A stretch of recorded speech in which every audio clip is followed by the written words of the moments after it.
Hi, and welcome to the Fortify Your Brain Summit. I'm Betsy Schroeder, your host, and today I have as my guest Dr. Ken Sharlin. And Dr. Sharlin is a board-certified neurologist, a consultant, functional medicine practitioner, an assistant clinical professor, researcher, author, and speaker. His medical degrees are from Emory University, University of Virginia, and Vanderbilt. His functional medicine certification is through the Institute for Functional Medicine, and he is the author of the #1 bestseller, The Healthy Brain Toolbox, Neurologists' Proven Strategies to Improve Memory Loss and Protect Your Aging Brain, and co-author of Nourishment, the Brain Tune-Up Food Guide. Dr. Sharlin is also a major contributor to Reversal of Cognitive Decline, 100 Patients, that can be found in the peer-reviewed Journal of Alzheimer's and Parkinsonism. He has been the primary investigator in several pharma-sponsored clinical trials that have helped bring new therapeutics to the market. Dr. Sharlin practices general neurology and directs his functional medicine program, Brain Tune-Up, in Ozark, Missouri. Welcome, Dr. Sharlin. Oh, thank you. So glad to be part of your summit. Thank you. So we hear more and more about brain-related symptoms these days. You know, people have anxiety and they deal with depression. You may notice some like essential tremors, some type of tremor, memory loss. So it's a little overwhelming. Where do you start if people are feeling like they need some type of a brain tune-up?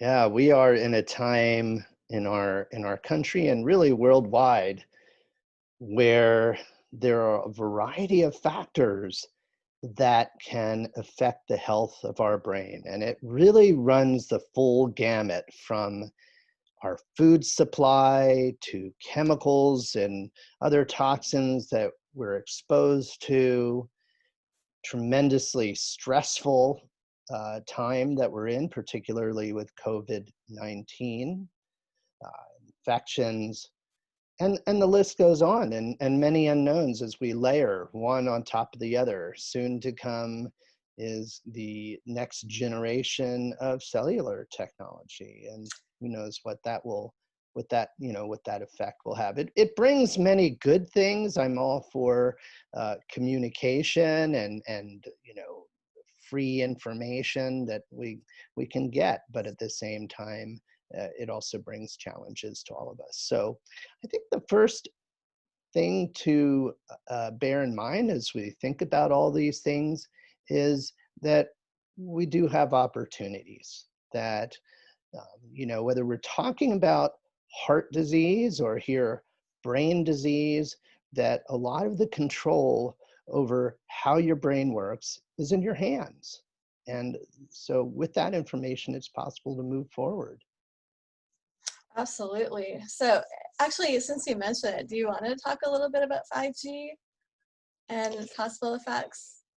Yeah, it's not something I have researched tremendously, but I tell you, I just gave a big talk on amyotrophic lateral sclerosis, what we sometimes call Lou Gehrig's disease, for Dr. Terry Walls and her group. She's a wonderful, wonderful researcher and functional medicine doctor who has a great story to tell about her own MS. But I talked about how an important protein that is found in the brain and spinal cord in people who suffer from ALS, and that protein is called TDP-43, can be damaged by electromagnetic fields. So there's not going to be a lot of prospective research looking at the effects of next generation cellular technology on our health, but certainly there are many concerns as we tend to move forward with things before the health data becomes available, right? Oh yeah, wow. So when you have people come in and have some of these brain-related symptoms, where do you start? Well, in my office, and just for your listeners, I'm located in Southwest Missouri in the city of Ozark, just near Springfield, which is the third largest city in Missouri. So in my office called Sharlin Health and Neurology, I have a functional medicine program, and I call it Brain Tune-Up. And importantly, I come to all of this from the point of view of originally just going through medical school, getting training in neurology, learning to practice a very, very traditional approach to neurology.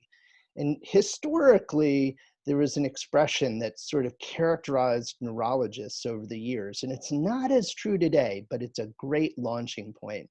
And that expression is diagnose and adios. And that was because neurologists were really, really historically great diagnosticians, medical detectives.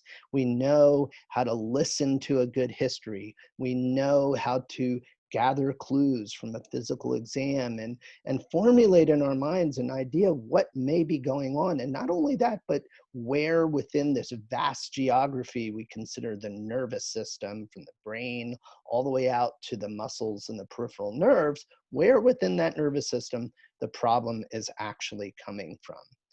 So there are good treatments now, even in traditional neurology. It's getting better. It's much better than it was when I went through training, but now we have the additional layers of functional medicine that goes after the root causes of illness and actually helps lift people out of illness and return them to a state of resilience, healing, strength, and so forth.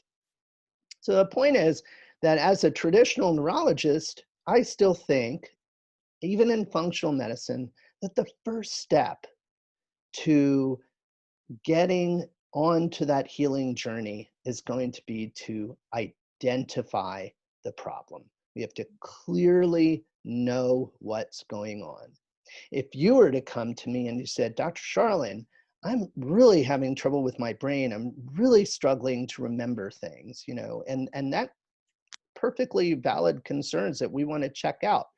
But you and I have not met in person, but I'm just looking at you or the video. You're probably not 65 years old yet, probably a few years away from that. And I say that, and I'm starting to refer to some of the dementias like Alzheimer's disease. And certainly in my office, I have seen people with Alzheimer's disease, even in their very late 40s or early 50s, but the vast majority are developing this disease into their 60s, 70s, and even 80s.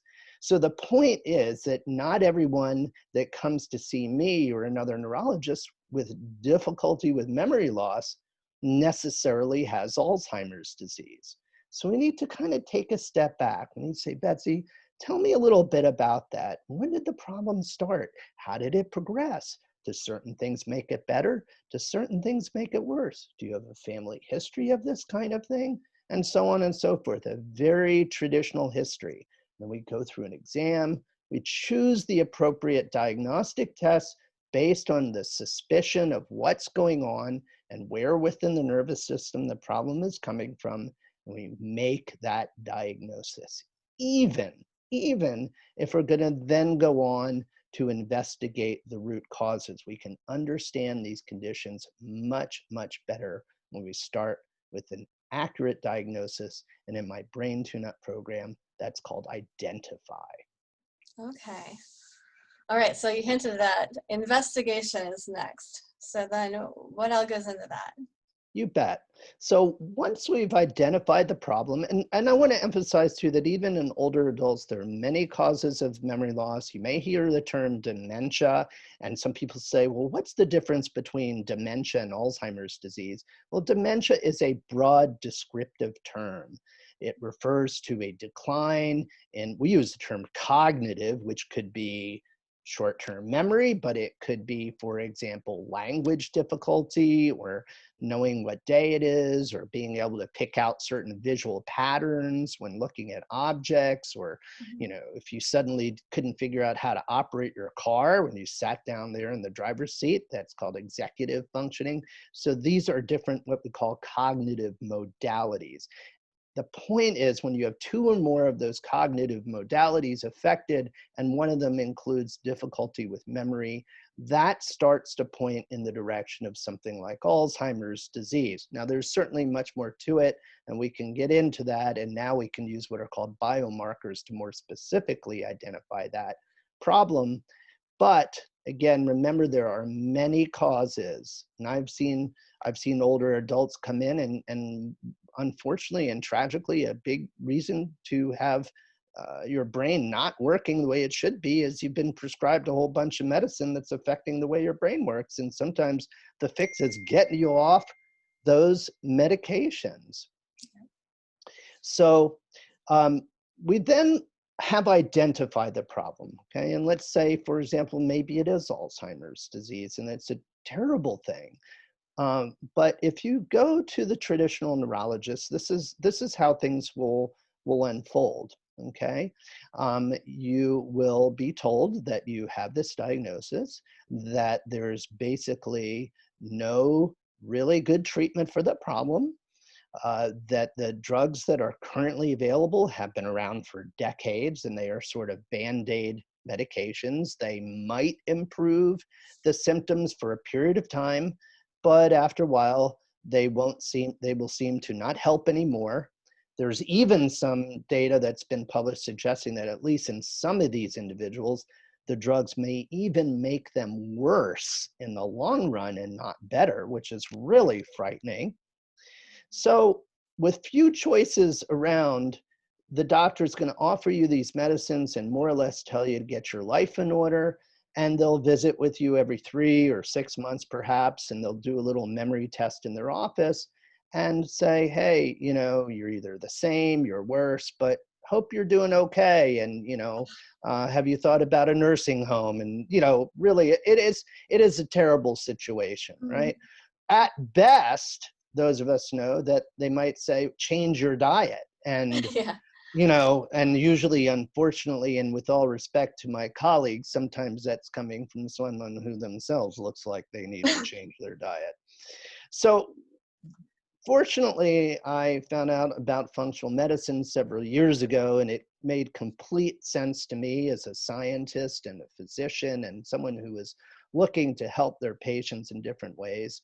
So that second pillar is investigate. And what we do is we really roll up our sleeves and we start to look at all the different factors that can contribute to why your brain is not working right. And that's true whether we're talking about dementia, Alzheimer's disease, multiple sclerosis, traumatic brain injury, and so on and so forth. Because this approach we call functional medicine really is independent of the diagnosis.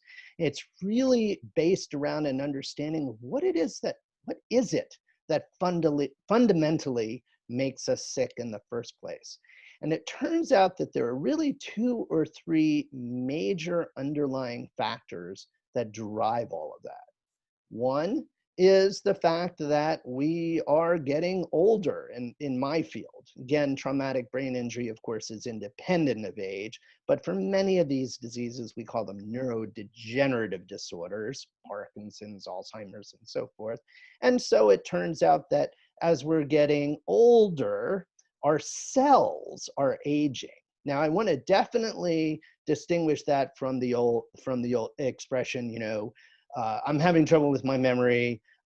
I'm getting older, and you know that's just normal for age. Because you and I know that we've met people who are 80 years old, and you're like, "Wow, you look terrific. What have you been doing? You don't look a day over 65." And then I meet the 65-year-old person who's like, "Holy cow, what have you been doing all your life? You look like you're about 85, right?" So we know that people do that. You know, that number that we refer to age really is just that. But things do happen at a cellular level. There is a intense amount of research that has gone on for decades in understanding what underlies this process that we call aging at the cellular level. Some of the things that happen is cells that normally grow and divide, they stop growing and they stop dividing. But the thing that's interesting, the next step that usually happens at that point when we're younger, which is our cleanup crew cells, go in and get rid of those old, worn out, non-growing, non-dividing cells. But as we get older, we tend to accumulate these non-growing, non-dividing cells, and we don't get rid of them. That's called senescence. That's when things are just kind of sitting there. Right. So that's one component of it. Another component is that thing called inflammation. And you guys probably have talked about that a whole lot. Inflammation, we traditionally think of when we're thinking of, if you cut yourself or something and you're healing, it kind of gets a little red and raised around that area of the wound. That is inflammation, or say a mosquito bite, as the welt kind of grows from the mosquito bite. That's inflammation. But there are different types of inflammation. There's types of inflammation that involve specialized cells. There's inflammation that involves specialized chemicals. In fact, that type of inflammation has been getting lots of attention lately because of the COVID-19 situation, where folks are getting their lungs damaged, not so much because of the virus itself, but because of the inflammation response to the virus. And those are called cytokines. Yeah. Yeah. So we have the inflammation response, and we always say that inflammation is actually a good thing. Thank goodness for inflammation, because inflammation allows us to fight off these invaders like those viruses. But the problem is when the accelerator pedal kind of gets stuck, right? So it's inflammation that's chronic. It's inflammation that doesn't stop. And after a while, all those cellular defense mechanisms come into play, and they say, wait a minute, too much inflammation happening, and they actually start to destroy not only the damaged cells, but the surrounding healthy, viable cells. So it becomes kind of a process that starts to pick up a whole lot of momentum. The third piece is simply something called oxidative stress.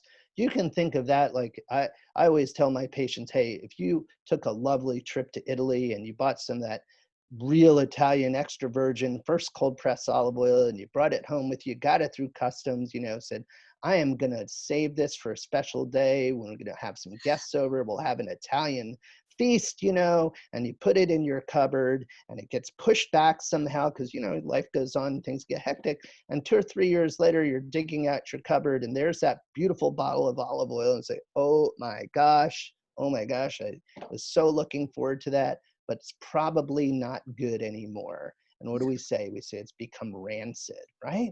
So rancid oil occurs because that oil reacts with oxygen.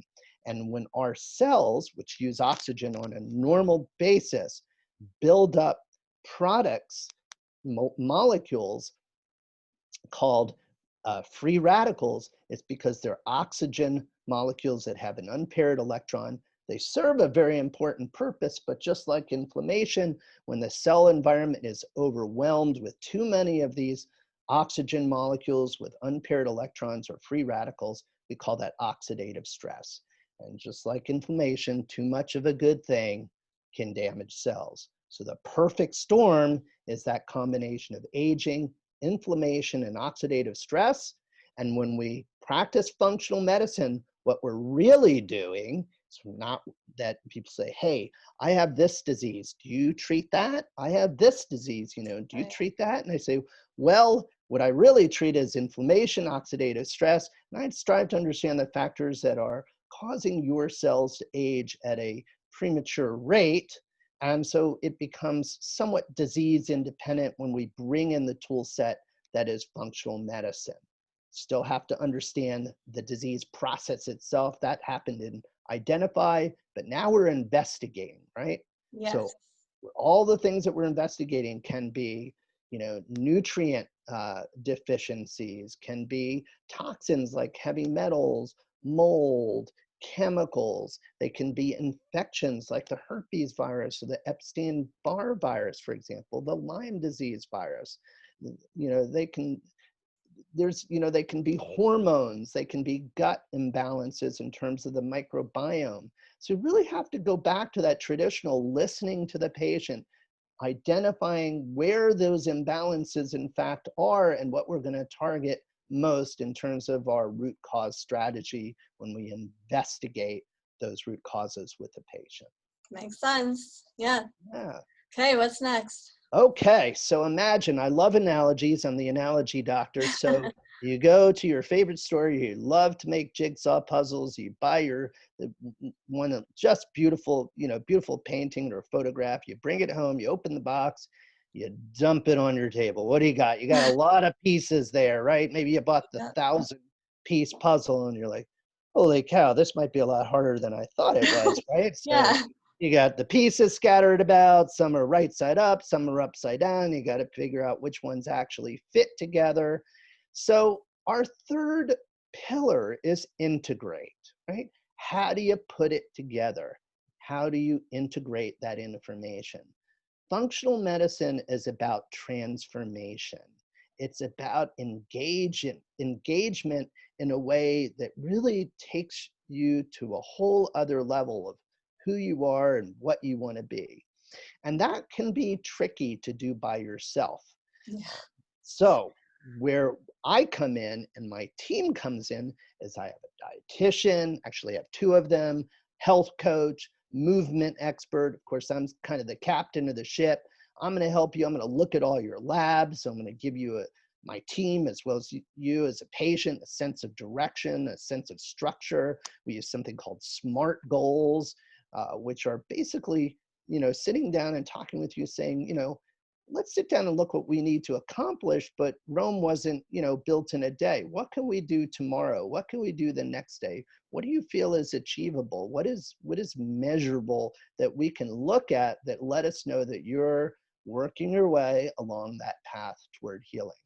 So the third pillar is integrate, putting it all together, taking those puzzle pieces that have been identified through the investigation of the root causes of the problem, but then building the puzzle. So what are some of those puzzle pieces that we're putting Yeah. together? So this is built around the foundations of functional medicine that I and many, many practitioners learned through great organizations like the Institute for Functional Medicine. There are really three components to what we call the functional medicine matrix. Mm-hmm. The first has to do with taking sort of a functional medicine history. It's a little bit different than the standard medical history because we want you to tell the story of your entire life, from even before you came into this world, when you're inside your mother's womb. What was who were your parents? What were they like? What circumstances did they grow up in? What was the health of the pregnancy? Did your mother smoke or drink while she was pregnant? Was she, a healthy mom as she was carrying you? And what were the circumstances of your birth? Were you born by cesarean section? Were you premature? Were you natural childbirth at 9 months? Were you breast or bottle fed? So we call these antecedents, the things that you kind of bring into the world with you that you have very little control over, that precede you but still impact your health and sometimes the health of generations. We then look at what are called triggers. And I think of those like throwing pebbles into a pond. So you get those ripples, right? And each one of those ripples doesn't necessarily cause a tidal wave, but they're cumulative. Oh, I had throat problems when I was a kid. They took out my tonsils. I'd round and round after antibiotics. I used to play soccer and I loved to head the ball. So I'd lots of, potential opportunities for head injuries. And we used to drink well water when I was growing up. We grew up on a farm, used a lot of pesticides, herbicides, right? I'm from Wisconsin and I love to hike in the backwoods, and maybe I pulled a few ticks off, myself, right? Yeah. So we have to think about all those things. We have to think about, life stressors and sort of our relationships. I went through a bad divorce. I, had a difficult job that caused a lot of social stress in my life. So we look at all the individual triggers until the day the person recognizes they get sick. And that's called the tipping point or the triggering event, the final, in the language of functional medicine, we call it the allopathic overload, the time when things really change and we've accumulated enough of those triggers that suddenly the disease itself becomes apparent. But it doesn't end there, because then we have to think about, okay, so you're sick, what is keeping you on that trajectory, right? We call those mediators, because ultimately those are habits that we have to break. So then we look at lifestyle factors, right? We have to look at sleep. We'll have to look at diet. We have to look at movement. We have to look at, do you have what I call a stress resilience practice? And one thing that's very important in this time of COVID, we have to look at your relationship to others, because isolation, loneliness, lack of purpose by itself can be just as unhealthy, just as disease producing, if you will, or disease promoting as, say, eating the standard American diet. So we've put together the history, we've looked at the lifestyle factors, and then we can translate that onto a map that is sometimes referred to as a systems biology map. And it's basically an understanding how the body works, not so much in terms of organ systems. So if you think about it, today and you get sick, you have a neurological problem, you go to the neurologist. You have a gut problem, you go to the gastroenterologist. You have a hormone problem, you go to and they all want to prescribe drugs, and they all prescribe drugs as if they're treating the organ, but they're not really considering, well, what effect is that going to have somewhere else? So then you end up on pills just to counteract the effect of pills. Yeah. It's just a total mess. Oh, yeah. So functional medicine instead really looks at an ecosystem. And it says, how does the body actually work? And what are these systems? Again, they're functional systems, they're working systems, right? This is like a car that needs a tune-up. That's why I call my program Brain Tune-Up. The parts are all there, the structure is there. So we're not so much talking about structure all the time, we're talking about how things actually work. So we have these systems in functional medicine, and they're not independent systems, they're interdependent systems where changes in one can affect the other. So what are they? Very, very briefly, they're what we call our system of defense and repair, our system of energy, our system of what we call biotransformation and elimination, how we accumulate toxins and get rid of toxins. There are systems of communication like hormones, nerve chemicals called neurotransmitters, those immune signaling molecules, those cytokines, talked about them earlier, structural integrity, and so forth.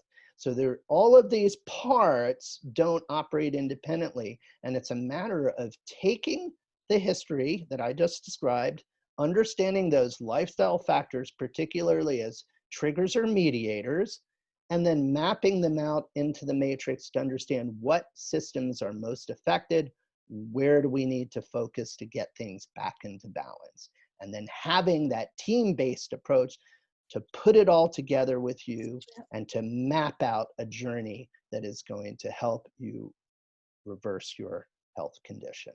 Oh, I love it. Okay, so what's the next step? All right.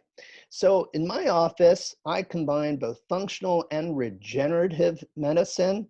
And regenerative medicine essentially has two parts. One is the fourth pillar, and I actually call that restore. And there's a very simple reason for this. As a neurologist and a neurologist that primarily really just treats adults, there are pediatric neurologists, but I don't treat very many children in my office. So generally they're adults, and many of them are coming to me again for chronic neurological diseases like Parkinson's and Alzheimer's and so forth. So these by and large are older adults. Well, one of the things that characterizes older adults, and it's true for both sexes, for both genders, men and women, but it's especially true for women. And that is that there is a 100% certainty that, say, a 60-year-old woman, and I'm just pulling out a number, but I think you'll agree with me, 100% certainty that she's not producing very much in the way of hormones. Now, she may have had a surgeon take her ovaries out at some point, and that's a surgical menopause. But by the time a woman reaches age 60, and usually even as much as 5 or 10 years before that, they've at least gone through natural or biological menopause. Well, you might say, well, doc, I mean, yeah, those hot flashes are no fun, but the truth be told, I'm done making babies when I'm 60 years old. The only children I want are grandchildren at that point. So, I don't need those hormones anymore, right? Well, guess what?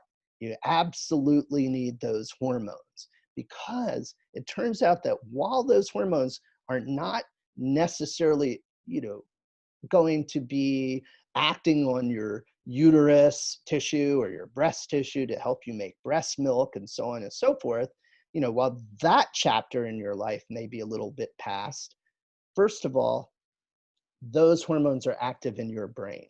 And it turns out that they have a direct effect on your brain's immune system. They have a direct effect on nerve cells, on nerve cell growth, on nerve cell connection, on nerve cell maintenance to keep your nerve cells healthy. We call them neurons, but they're nerve cells. These hormones are absolutely critical to normal, healthy brain function.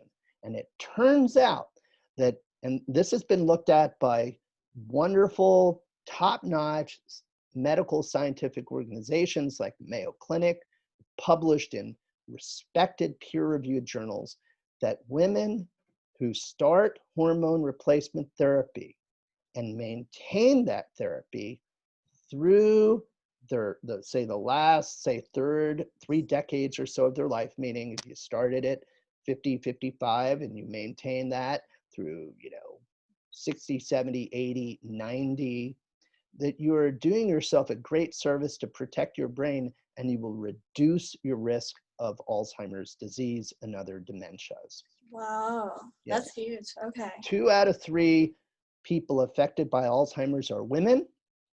And it turns out that one of the major genetic risk factors for Alzheimer's disease, called ApoE4, acts in part to ramp up inflammation when it recognizes things like a low estrogen environment. Oh. So those hormones are very important for a woman's brain. And guess what? Not surprisingly, hormones are equally important for a man's brain. Mm-hmm. So although men theoretically can continue to produce hormones throughout their life, as you probably know and your listeners know, there are many factors that disrupt normal hormone production. And so we see in men as they get older, and tragically, actually, in many younger men as well, very low levels of things like testosterone. This is really a sort of a silent epidemic in our society. And so we want to think about restoring hormone levels for our older patients. Now, I have to tell you something that, most pure sort of traditional functional medicine doctors are not going to say, because it's almost a functional medicine faux pas. And that is that while I love the idea of doing things to naturally restore hormone function, whether it's diet and exercise and sleep quality and getting the right kind of fats in your diet. And there are some herbal supplements that support hormone production. There are certain nutrients like zinc and selenium that support healthy hormone production. And all of that is absolutely true. But if you're a 60-year-old woman, you can do all that stuff and your ovaries are just not going to turn back on. It's not going to happen. Right. So what we do is, rather than give you a drug, a synthetic form of hormone, which I don't know how many of the listeners realize, but you have compounds like Premarin that are made from the urine of pregnant horses. And actually, when you look at the estrogen family of hormones, most of the estrogens and things like Premarin are not human estrogens, right? Some of it is, but most of it's not. So I don't want any of my wonderful patients, turning into horses. So we don't use any of that stuff in my practice. But what we do use is what I call bioidentical hormones. So it's very important to address hormone balance in our older adult patients. And quite simply, there's no way to do that successfully in the long run without actually administering hormones to our older adults. They just won't make them. So that's restore in my practice. We want to address hormones. Okay. So then, what else do you need to restore balance? Like, there's probably something you can do with the gut that helps the brain as well. 100%. So we can think the word restore has a lot of symbolic meaning. We can 100% think about restoring you to that, your ideal self. We can think of restoring your gut health. We can think of putting you on a on a trajectory that ultimately you can maintain for the rest of your life. Because the other thing about functional medicine, and when we talk about health creation, when we talk about resilience, we talk about reversing Alzheimer's or Parkinson's or MS or ALS and so forth in my practice, we're not talking about, hey, take this for 2 weeks or, follow this program for 6 months. These are approaches that you have to follow for the rest of your life. So that restoration really is also about becoming a version of yourself that that you can really not just live with, but thrive within, right? So it's something that's really part of who you are. So we want to restore in many dimensions that person has come to my team for help. So your last one is regenerate. And so That's how do you do right. that? That's right. This is perhaps one of the most exciting areas of medicine that is emerging today. When we hear words like stem cells, it gets a lot of attention. A lot of questions are being asked. There are more and more stem cell clinics that are opening around the country. It's really important to understand what these clinics are doing, what they're offering. Are they presenting good science? Do they have outcomes that are verifiable? Can they show the work that they're doing is good work? So that's number one. And in terms of what these treatments can do, it appears that regenerative medicine or stem cell medicine has two main benefits. The first benefit is that it has an anti-inflammatory effect on tissues. Oh, Yes. So we, you know, if I say stem cells, you might think, oh, if I get stem cells and I've had a stroke, and literally in a stroke, you kind of lose part of your brain. You lose blood flow to the brain, that part of the brain dies. And if you look at a CAT scan or an MRI, if somebody's had a stroke, you see a hole where there was oh yeah. brain tissue, right? Okay. That part of the brain is gone and it's not coming back, and it's a terrible thing. Now, to be clear, if you give someone a stem cell treatment who's had a stroke, they're not going to grow their brain back. That's not happening. Okay. Maybe sometime in the future, who Yeah. knows, but they're not growing. That's not what stem cells do. We used that word chronic inflammation early on, and what we all have stem cells. They exist in places like the bone marrow. They exist in places like our body fat tissue. And they come into play all the time when we injure ourselves or have some kind of infection or illness, chronic autoimmunity. Those stem cells are trying to balance out the inflammatory part of what's going on with health with the anti-inflammatory components. So stem cells come in, they're part of the healing process. Every time you cut yourself, and we've all done it hundreds of times by accident, from a paper cut to a scrape on the knee, you know that eventually your tissue is going to heal. And it heals in part because stem cells play a role. So stem cells do two things. They provide that anti-inflammatory effect, and they secrete what are called growth factors and other signaling molecules into the surrounding tissue to help that tissue heal. Like I said, if you had a cut, you would eventually close that tissue. And if you're lucky, hopefully you don't have a scar or anything, but that tissue does heal. That is what stem cells are doing. And that is what stem cells hold the promise of in things like neurological medicine. So right now, there are clinics out there offering stem cells, but it is important to understand that these are not FDA-approved treatments. They have never been proven, but beyond a shadow of a doubt, to treat any one specific disease, but we do think that they have potent anti-inflammatory benefits, and that is why they're being injected into arthritic joints or a shoulder where perhaps you have a tissue separation and you need to get that healed up.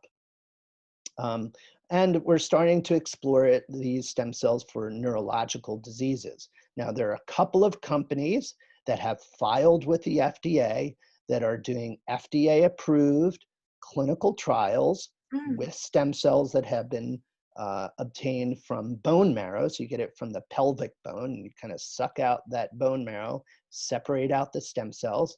These companies are located in, there are a couple in the United States. One is in New York City, doing some wonderful work in MS. There's one that is a Oh, multi-center trial that probably will get FDA approval for their technology. It's called Neurone. The company's called Brainstorm Cell Therapeutics, and they're in phase 3 trial for amyotrophic lateral sclerosis. They've done some work with Parkinson's disease. And then we have a South Korean company who's also developed a very similar technology to the Neurone technology, and they're actually approved in South Korea now. So you oh, could go to South Korea and get these treatments. And wow. yes, so I firmly believe that stem cell technology is absolutely here to stay. It's not going away. It will be FDA approved. But in the meantime, there are ways to obtain stem cells that are completely legal, completely safe, and can play an important role overall in how a person approaches that reversal of chronic disease. So what I Okay. wouldn't recommend, to be clear, is to someone to say, hey, I'm just going to go get stem cells, and then I'm not going to change my diet. I'm not going to Oh, exercise. I'm not going to, right? But if it's part of an overall plan where each piece contributes something, then the overall outcome can be very, very powerful. And we'll be offering that in my clinic in Ozark very shortly. wow. So, besides the stem cells, which seems to be a really big deal with all of this, what else are you doing for the regenerative part of the pillars there and restoring health? Well, something very simple that all the listeners can do that is surprisingly regenerative is exercise. Mhm. Exercise is powerful medicine.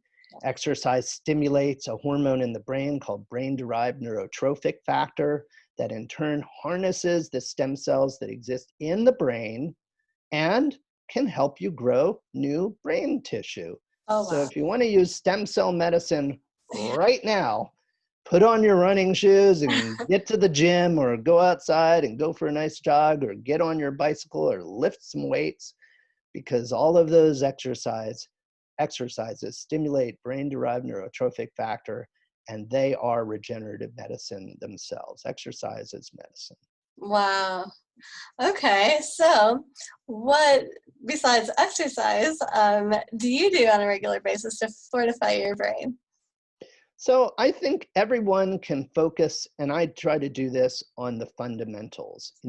These are really, really powerful things. I know we're all interested in supplements, and have you tried this? And does this work for you? And does that memory supplement, offer any benefit? And, that's a whole separate discussion.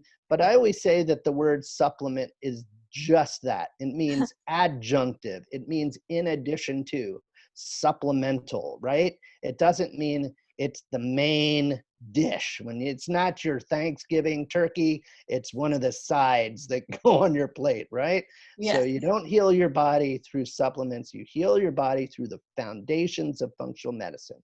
So where does that stand and what do? I try to get 7 or 8 hours of sleep a night. I like to have a really dark room. If I have an alarm clock, I dim the lights on that alarm clock. I don't even want those lights illuminating, the room when I'm asleep. So I'm much more sensitive to the light when my eyes have been closed for an hour. That alarm clock that didn't look all that bright will seem a lot brighter an hour later. So I really try to get to bed at the same time, wake up at the same time, get 7 or 8 hours of really good quality sleep. Don't recommend using anything like alcohol before you go to bed. That'll actually fragment and disrupt sleep. If you need a little help, take some melatonin, use some CBD oil, something like that, or L-theanine, that's fine. But by and large, try to get that restorative sleep. Food, we all got to eat. Might as Yeah. well make some choices on an anti-inflammatory diet. there is no question at all at this point that what we characterize as a Mediterranean diet is anti-inflammatory in nature. I want to emphasize what we call low glycemic load foods, those that will not become sugar quickly once you eat them, right? I want to emphasize healthy fats, like that olive oil I mentioned earlier, nuts and seeds, and so forth. The fattier fish, we call them smash fish, salmon, mackerel, anchovies, sardines, herring, the smash fish. They should be an integral part of the diet. If you are going to eat red meat, eat grass-fed beef, much higher in your omega-3 fatty acids. Some dark, some fruit, but mainly your colored fruit, like your berries, the low sugar type berries. I'm sure I probably left something out here. Minimal grains, that should be your Mediterranean diet. Lots of good fats in there. Yeah. Probably some Exercise. Go green ahead. leafy vegetables in there too. Yes. Yes. Yeah. My friend Terry Wall says 3 cups of greens, 3 cups of colors, 3 cups of sulfur. Yeah. And that's a great rule of thumb. Get your sulfur vegetables in, right? No iceberg lettuce in my house, right? No. But we do buy a lot of kale. Yes. Yes. Good stuff. Good stuff. Okay. So you're exercising, you're eating those, the edges of the supermarket, as we say, you're getting a good night of sleep. Let's not forget about a little stress resilience practice, right? 10 minutes a day, some breath work, go for a walk, listen to your favorite music. If you want to get sort of geeked out about it, use a tool that allows you to check something called heart rate variability, which measures the time between regular heartbeats of the normal heart rhythm. There's subtle variations in that beat to beat to beat of the heart. And that's actually regulated by what's called your autonomic nervous system. And when you're in that state of fight or flight, you have less heart rate variability. When you're in your state of rest and digest and reproduce, you have more heart rate variability. And so there are things that you can do that stimulate that parasympathetic or that rest and digest nervous system. And then you can measure that reflected by your heart rate variability. As that goes up, you're strengthening and balancing out your nervous system, and your brain will thank you for it. So those are the core pillars. And of course, I mentioned earlier how important it is for us to all connect with one another. Yes. It's a good point to end on. So it's been great connecting with you today, and really appreciate your time and all of your bits of wisdom you shared. Oh, my pleasure. Thank you for asking me to be a part of this summit. Yeah, thank you. Take care. Bye-bye.